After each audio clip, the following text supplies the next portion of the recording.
Pathanamthitta service സഹകരണ bank തെരഞ്ഞെടുപ്പിൽ LDF, UDF മുന്നണികൾ വ്യാപകമായി കള്ളവോട്ട് ചെയ്തെന്ന് ഇരുമുന്നണികളുടെയും ആരോപണം. SFI ജില്ലാ സെക്രട്ടറി അമൽ കള്ളവോട്ട് രേഖപ്പെടുത്തിയത് എന്നുള്ള തെളിവുകൾ UDF പുറത്തുവിട്ടപ്പോൾ സ്വയം കള്ളവോട്ട് ചെയ്തു എന്ന് UDF അവകാശപ്പെടുന്ന ദൃശ്യങ്ങൾ LDFും പുറത്തുവിട്ടു.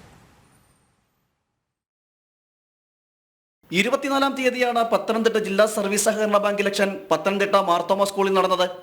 വോട്ടെടുപ്പിനെ ചൊല്ലി വ്യാപകമായ ഏറ്റുമുട്ടലുകളും സഹകരണ ബാങ്കിൽ നടന്നിരുന്നു. ഇലക്ഷനിൽ UDF സ്ഥാനാർത്ഥി ജയിച്ചുവെങ്കിലും CPM ജില്ലാ സെക്രട്ടറി അമൽ കള്ളവോട്ട് ചെയ്തു എന്നാരോപിച്ച് UDF ദൃശ്യങ്ങൾ പുറത്തുവിട്ടിരുന്നു.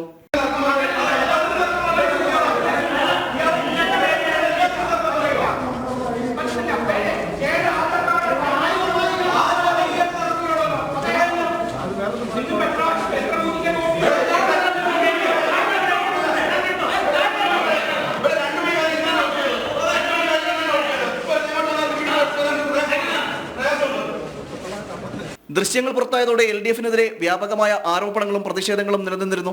തുടർന്ന് എതിർകക്ഷിയായ UDF സ്ഥാനാർത്ഥി സുരേഷ് കുമാർ സ്വയം കള്ളവോട്ട് ചെയ്തു എന്ന് സമ്മതിക്കുന്ന ദൃശ്യങ്ങളും പുറത്തുവിട്ടു.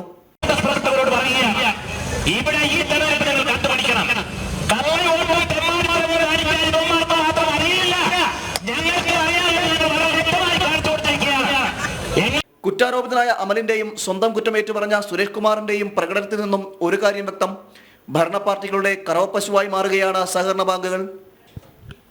ജനം, പത്തനംതിട്ട.